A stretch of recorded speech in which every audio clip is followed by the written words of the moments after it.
Greetings, fellow captains. Rhadamant here. Thank you for tuning in to Starsector Ascendancy, Episode 6, First Wingman. So you guys want me to quest for surveying. Copy that. Ooh, hello. Luddic Church blueprints. Well, beggars can't be choosers. And I am now 3/4 of the way to getting Hull Resto. So that's going to be pretty cool.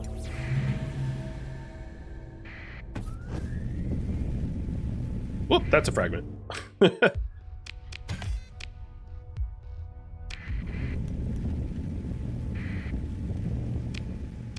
There's just lots of treasure everywhere, guys. What can I say? It's very easy to get loaded in this galaxy. How anyone is poor is completely I don't understand. Look at all those transplutonics. God, I don't even have space for all this stuff. I'm having to decide what treasure to prioritize because I have so much treasure. Look at all the stuff that I'm spacing. Oh my god. Yeah, speaking of which, here's another 20,000 ore that I'm just leaving behind. But the thing is, like, the fuel cost to move that ore to market is more than I would make moving it to market. That's how little ore sells for.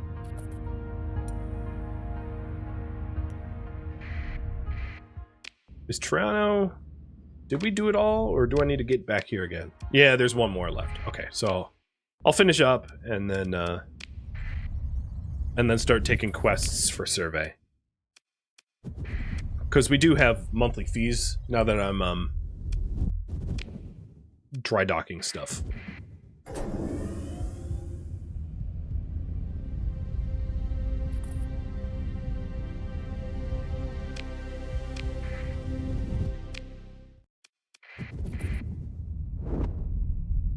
We could grab that ore on our way back through. Well, there's better stuff than the ore. I left behind food and metals, which are processed ore. Because, like, selling ore here, I could sell it for, like, 7 credits per... It's just... Its sale price is so bad. Considering, like, I'm selling the volatils for 150 per, or the transplutonic ore for 38 per, yeah. Ore is a terrible thing to try to sell. You ain't gonna make money off of it, that's for sure.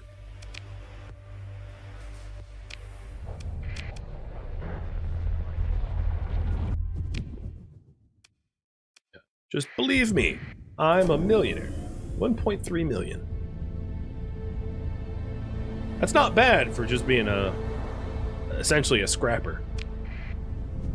I've gotten into very few fights, and I've built up a pretty good colonization nest egg. Now, the thing with that, I will say, is because of the LunaLib Nexerelin settings, it's probably in my best interest not to jump into colonization until I can colonize, like, 2 or 3 worlds immediately.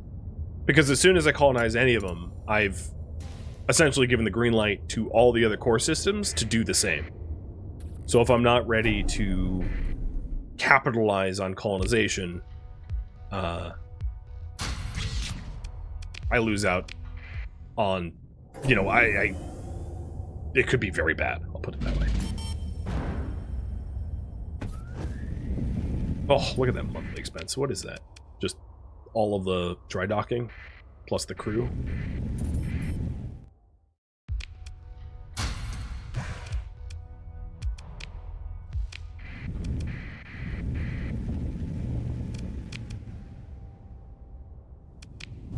Gotta say, the core is, like, absolutely trying to murder one another already.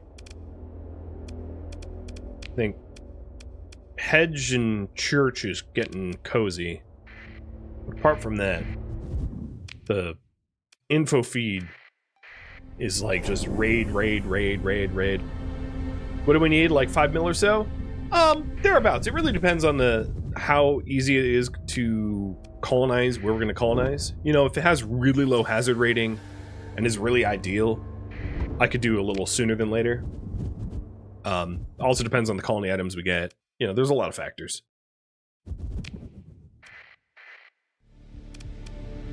But I would say 2 or 3 mil is pretty safe. I think ideally, whatever I do, I'm probably going to want to get a high command very, very quickly. Because as soon as we start colonizing, we're going to build up colony threat. And for me not to have to constantly be dealing with threats, which can be very crippling, it'd be in my best interest to get like high command almost immediately. And possibly a nanoforge orbital works going as well. And with the blueprints I have for legions and Pegasi, or whatever, you know, our capacity to defend ourselves are pretty decent with the blueprints I already have. It's just because I have Pegasus, Legion, Moras are pretty good, Furies, Falcons, Pirate Eradicators are really good. So yeah, I have a lot of blueprints to be able to make some pretty awesome ships for my own personal fleet, like right from day one, as soon as we get it Orbital Works.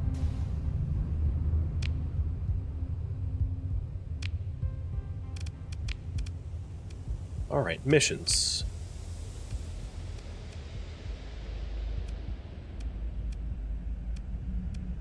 I don't like any of them, so I'm going to keep moving.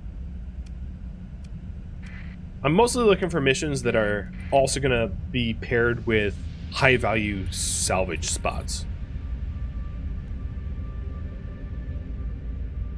That's what I would like. Don't mind burning a little bit of fuel, waiting for something to come through the pipe.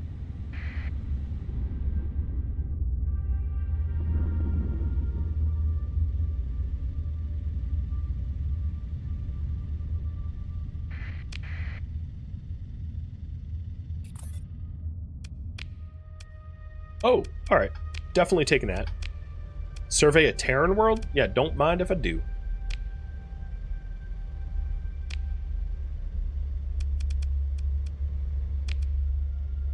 And then there's an irradiated world on the way there that we can do. And that's the only thing that's on the path. I like the idea that the pirates want me to survey a Terran world. It's like, pirates, come on now. You aren't colonizers. You're pirates. You're never going to take advantage of a Terran world. Don't fool yourselves.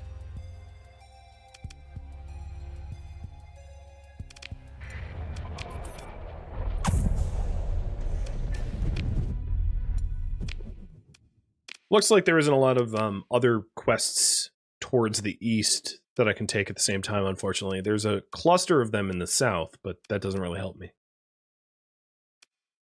So, heading out to Shistriel. It's a really terrible name.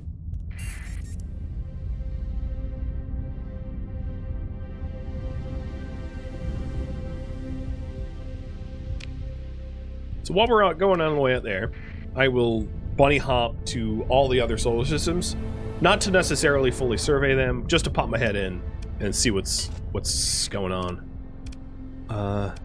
We should also have remote survey on our bar, so that will help out us a lot, especially for small solar systems where everything's condensed. Uh-oh. Oh, sick. Popping into a weapons cache. Cyclone Reaper! Nice! There are some of my favorites. So this is a Nexus Remnant run system, so I gotta be careful. I'm sure pinging is gonna piss them way off.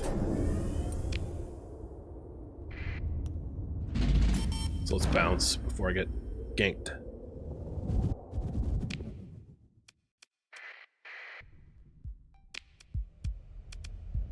So the mission is, for this system, it is an irradiated world. Alright. I think it's for Ferrer. Oh, it's right here. Never mind. This is a trinary.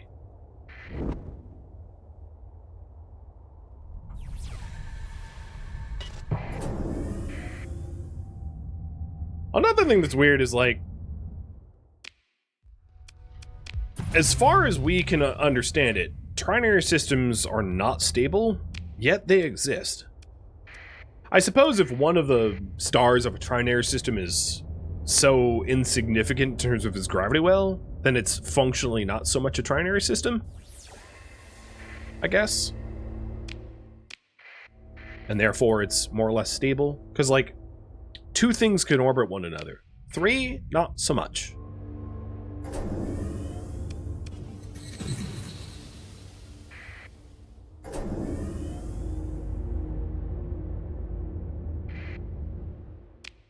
So the monthly fee that I just paid, I saw you ask, was mostly for the dry docking of the legions. It sounds like a lot, but if I had them in service, it would be 3 times that or more. So yeah, it is burning a hole in my pocket. It's the same reason why I'm not. I don't want to take on other captains or administrators, and I just checked. So yeah, the fees for everything that I have stored there is 32K. And then everything else is just paying for the crew that I have running.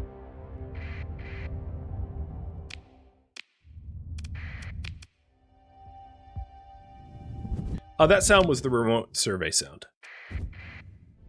Oh, the other thing I meant to do is to check the blue giants for taps.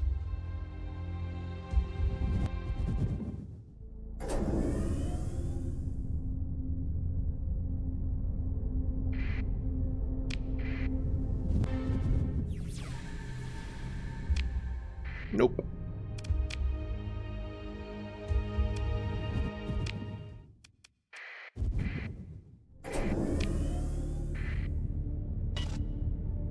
No luck yet.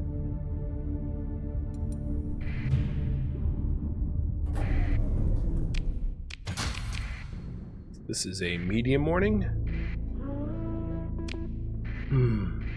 It's usually safest to jump in on the star, because, like, any sensible fleet wouldn't park themselves into the star's corona. Oh, shoot. Oh, God, oh, God, oh, God. We might have to story point here, unless I can E-burn. Oh, yeah! Eat Stardust, bitch. They were close enough to my ships to be able to, like, throw stones out the window and hit me. I got lucky. As I fly straight into another fleet. So there's an orbital habitat here that doesn't seem to be guarded, so I can circle back to it. Derelict ship and a gate.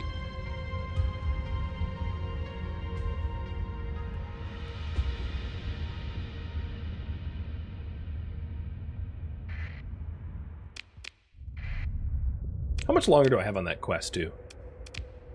75 days? Okay. Yeah, that's fine.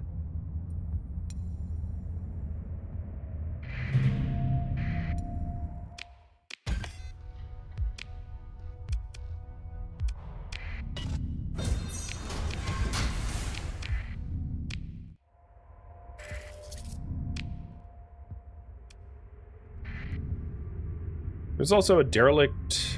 What is that? A derelict ship? God, if it's another legion... No, it's not. It's a vigilance. Right, I already saw it. Alright, let me try to swing to do a quick burn. Oh, hello.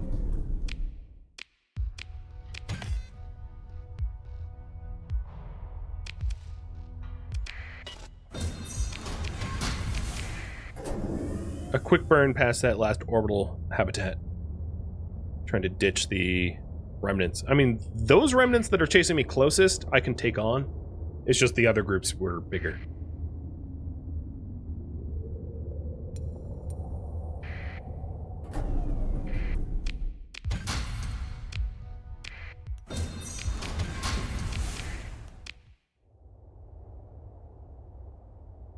Well, I have exactly the amount of cargo that I have storage for.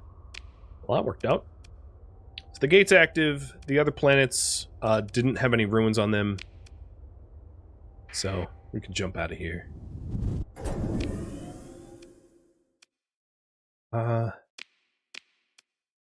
Terran world is still way east of us, but we haven't really gotten that close. I don't want to run out of time for that. I don't think it's too absurd to just, like, hop there, though. Trying to get as many gates known as possible.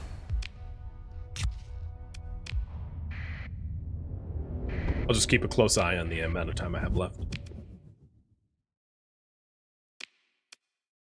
So it's Amon in the Terror constellation. Yeah, some of these constellations have pretty funny names.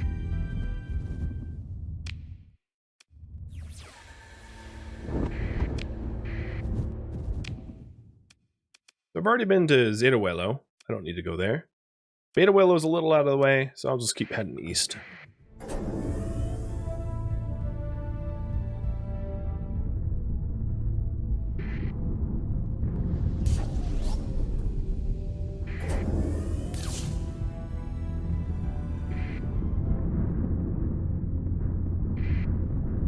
The other thing I might want to consider is to put solar shielding on my ships so they don't get hit by storm damage. But I guess I would have to S-mod it before it negated all damage, which gets expensive. So that'd be worth doing if I only had like one Atlas and one Prometheus, but I have so many ships to do that too. It's probably a poor use of story points. I am getting pretty close to level 6 though, which would unlock the coveted hull restoration, which is amazing. Probably best skill in the game, maybe. All the little solar systems that I'm trying to survey on the way over to Amon have been tiny nothings. Just, well, this one won't be.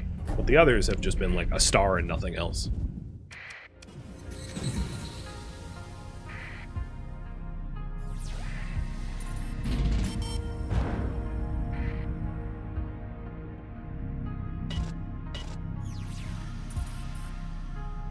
How did remote surveys work? You get the preliminary information from the planets that are within 10,000 units.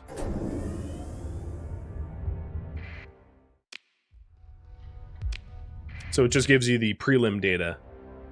It's also announces your presence the same way a regular active sensor burst would. So coordinate the fleet's active sensor network to perform a preliminary survey of all unsurveyed planets within 10,000 units. Increases the range at which the fleet can be detected by 5,000. So yeah, it's sort of just a planet ping.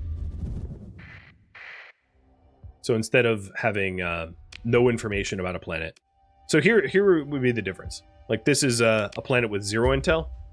So I have no information about its like hazards or anything, and then here's the prelim, which I'm sure you probably already know, but so the prelim shows that it's like a high gravity. And then for this specific solar system, oops, that's not what I meant to click. I now have the prelim information for 1, 2, 3, 4, 5, 6 of 7 planets from that ping. And that way I don't necessarily have to go out to each individual one to do a prelim survey to figure out if it would be a good colony contender. So if I'm trying to avoid things like extreme tectonic activity, I can tell that from a distance, which is pretty nice. Saves me the footwork. Yeah, like active sonar on a sub. Sure.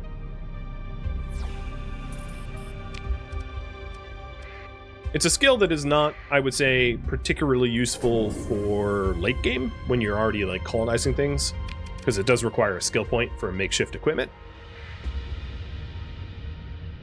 But early game, when you're trying to survey everything and figure out where to plant roots, it's pretty glorious.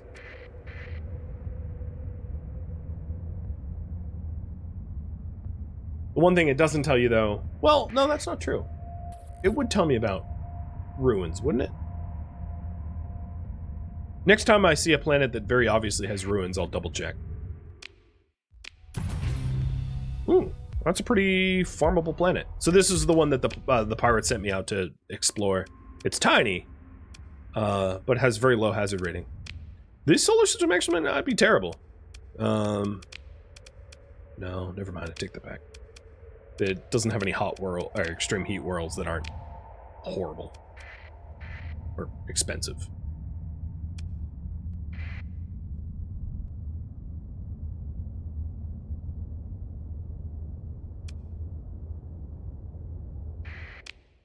Farming a man of my talents? Not me farming for myself. Me farming for the citizens of my empire. And while I'm out here, I'll survey the rest of Terror. And then go back for more quests. I just came all the way out here because, you know, getting information about a Terran world can be amazing if it's in the right solar system.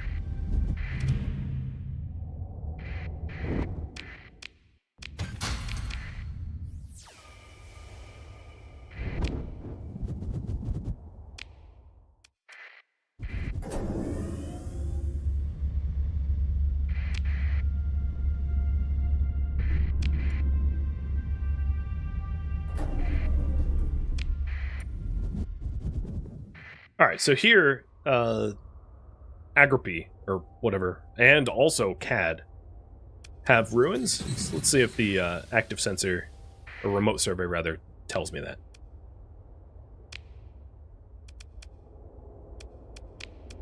No, it doesn't. Alright, that's kind of what I thought. You do have to do a visual confirmation for the actual ruins. Because the actual ruins only show up during a full survey, not a remote survey. So sometimes it's good to get eyes on planets. Eradicator blueprint, but not the pirate version. Didn't have it. It's kind of nice. And a whole bunch of heavy machinery.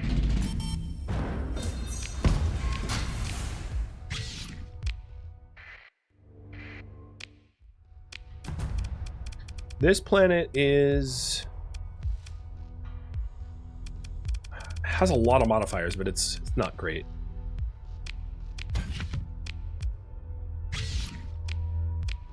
Not terrible, but not great.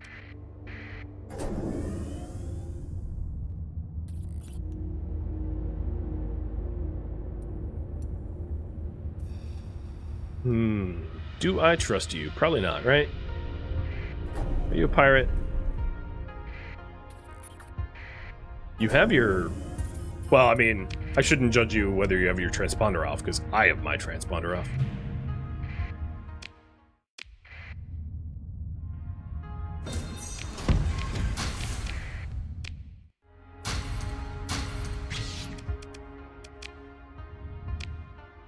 Alright, that's it for Terror.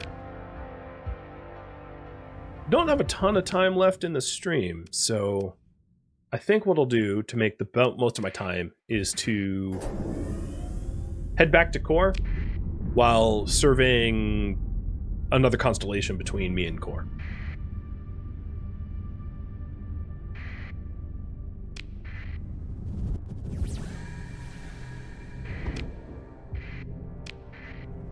Just to fill in more of the holes of knowledge. Really? Your solar system is called... Oh, no, never mind. I misread that.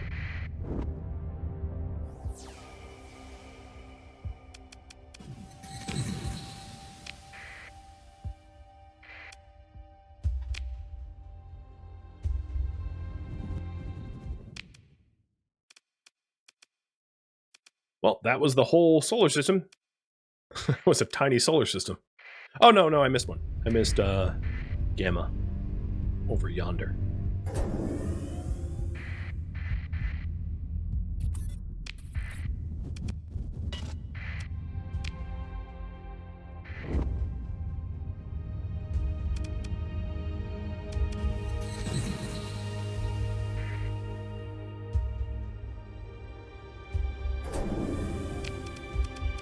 What is going on with the corals? They're really... Ursian League, or Sindrian, is really making a lot of enemies. Holy moly. God, they're all at war with one another. Hegemony is at war with 4. Persian's at war with 3. Sindrian's at war with 4.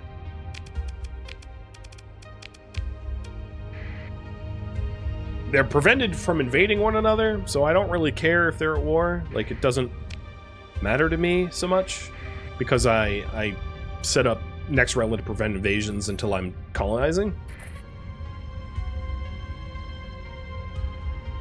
But they are forming federations. They're just not allowed to invade. So there is the Galactic Federation that I think just formed between the Hedge and the Church. Yep. And they just went to war with Tritac. Good luck, Tritac. Tritac has not been making friends with anyone. They are the odd man out. Like, everyone else kind of has friends. Tritac just has enemies. I guess that's because they're remnant lovers. Then nobody wants to be their friend. I know how that feels, buddy. It's rough.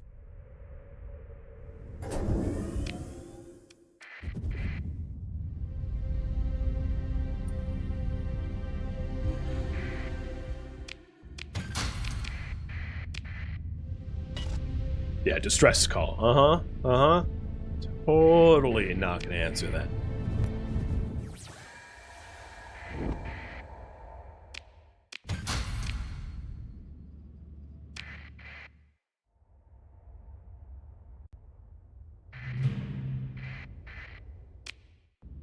Ooh, 2 berserkers. Yeah, I could take this. I'll save just in case. That doesn't look terrible.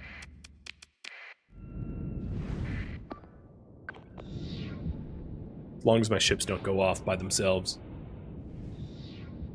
Also, provided that the mule does something. It probably makes sense for me to have, like, at least one other actual combat-capable ship. Like an Eradicator or something in the fleet. For events like this, where I want, like, a little bit more firepower than nothing. Because me being alone, like, you can see that mule's already getting swamped. Me being alone doesn't make for, like... Oh, and I already overloaded. Because I'm a potato. I've been pretty rusty at combat. It's been a while. Oh, well, that's not my fault. I was like, man, I can't even steer. Now my engines got flamed out. It's not my fault.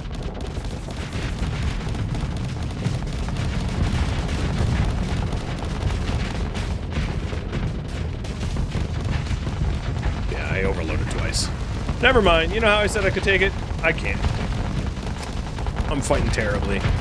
I think part of the reason is I'm used to having a bunch of the combat-oriented skills. I'm just going to exit. I'm used to having a bunch of the combat-oriented skills up in the top tree, the combat tree, and I don't.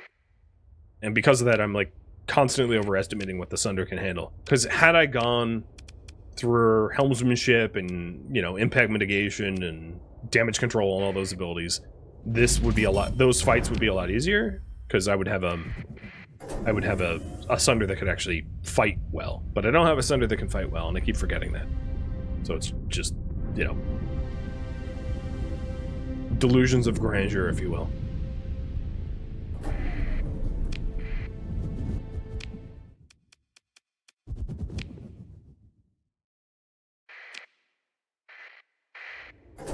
One factor that is interesting to consider is the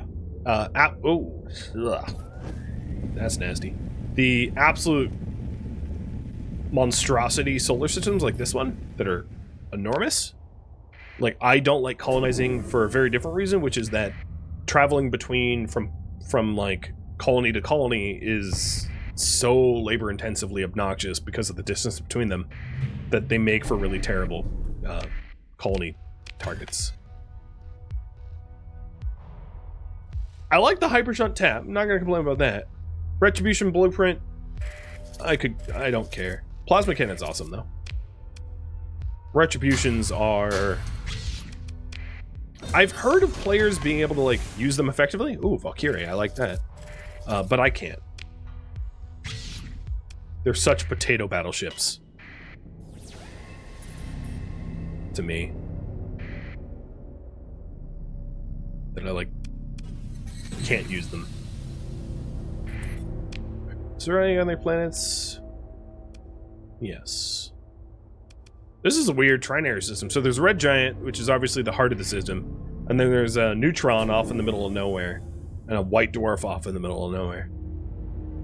That are... I mean, it's one system, so they're obviously in the same gravity well, but they seem so... away from one another. It's almost like two solar systems collide passing one another, something like that.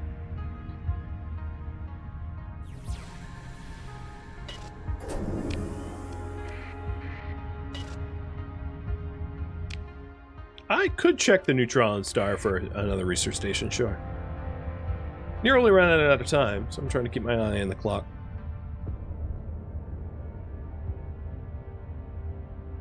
Trying to use my time effectively. And I'm also making sure that all of the red giants that I pass, I check for taps. So let's go back to the neutron star to see if it has a research station, like you suggested. Nope. Nothing. I will take the neutron star topography data, though. It's never a bad thing. Okay. There seems to be only one more system in Wello left to be searched. So what I'm going to do is I'm going to hit up that last system, find nothing. That's my prediction. And then go back to core and save. Wrap it up. Shouldn't complain about finding nothing. The amount of colony items and blueprints that I found are incredible. I have awesome blueprints and 3 legions, and you know, all 3 are 14 legion, which is the good version.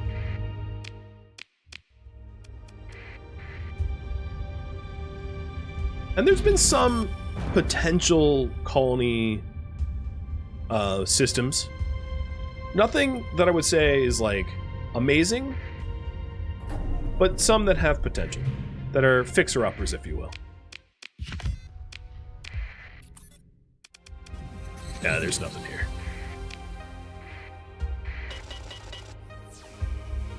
Oh, there is something near the star, though.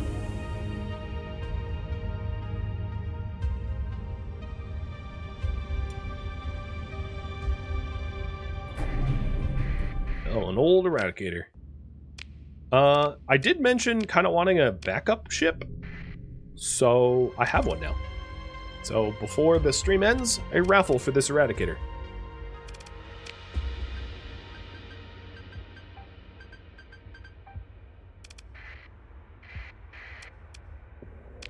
So I think a lot of the much smaller fights that I've like almost been winning but have been losing would be a lot easier to win, you know, if I had one more combat capable ship in the fleet. And it doesn't increase the fuel and supply costs that greatly, but it does open up a lot of more combat opportunities. So I think that makes sense.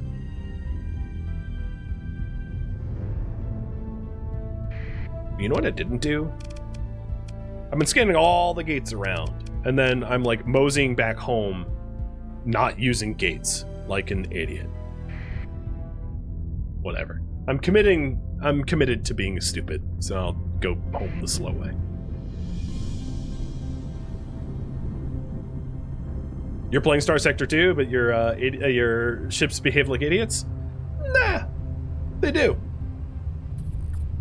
I mean, some of it is the amount of command points required to, like, micromanage your ships is not really possible, and some of it is your ships behave like idiots, but the AI behaves like idiots too. So like, it's not that bad, right? Because like, if the AI didn't behave like idiots, the player would be screwed. Because a lot of the times, or at least in my experience, I win fights because the AI is stupid. So I'll take it. But if they're not attacking at all, that without insulting you too badly, sounds like player error more than anything else. No offense. So here we are back in core, dropping off all the lovely things that I don't want to part with, and blueprints that I don't want to necessarily offer up to the pirates before I make friends of pirates. I will open market the stuff that I have here, just so that the independents don't absolutely hate me.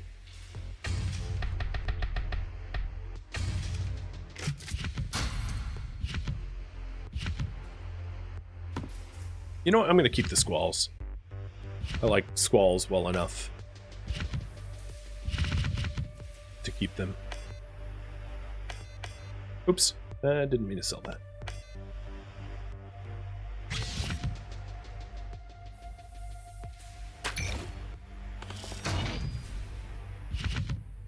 I'll also keep the hypervelocity and dual flak. They're pretty decent weapons that I could definitely see using.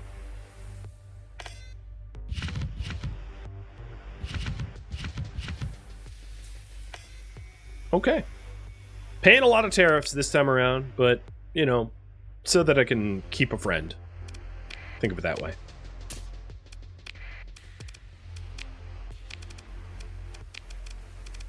And the other thing is I wanted to raffle this Radicator off. But I should probably outfit it too. 2 Salamanders and 3 Breach is kind of a weird build. Definitely not one I'm going to want to keep. So on the front, Railgun, Vulcan. It doesn't have enough. There's not enough components to be able to put meaningful things into this thing.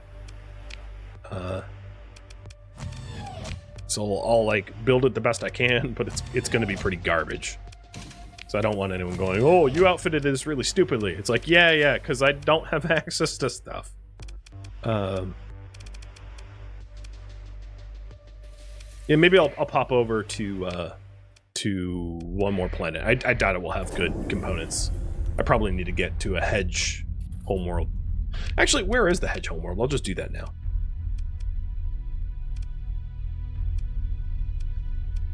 The hegemony, yeah, there it is. The hegemony, like, ballistic weaponry. So usually their homeworld military planet has good weapons to outfit for ballistic ships.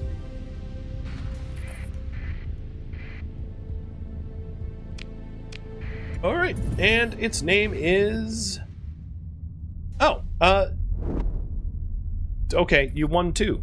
So I'm gonna guess you want not the mule? I don't know, I'll have you decide.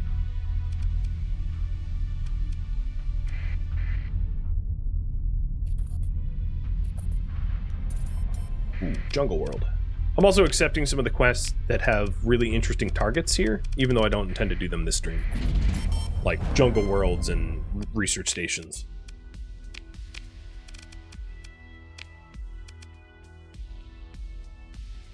I keep calling you the mule anyway. Yeah, I'm always going to do that. I'm guilty of that.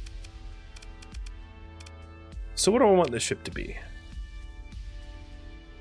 Hypervelocity driver for shield punch, probably.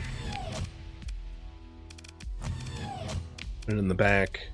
Wow, they don't even have Vulcans here?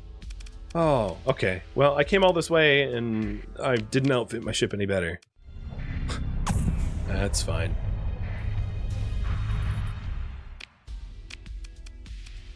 So you want to be the Eradicator? copy that, and I'll re-roll the other one. To the Skyra.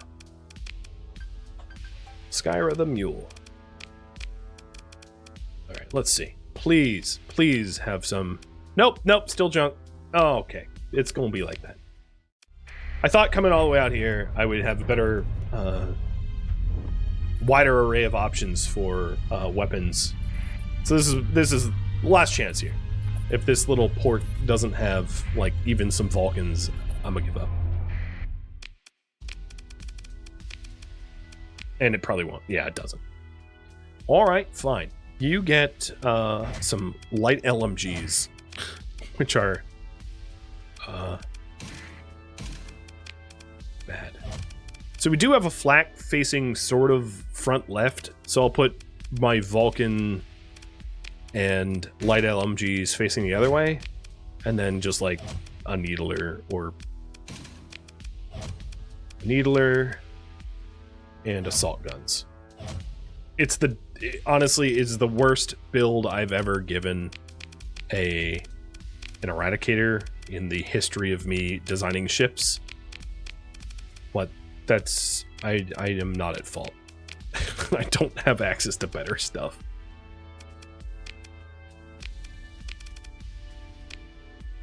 So, here we are.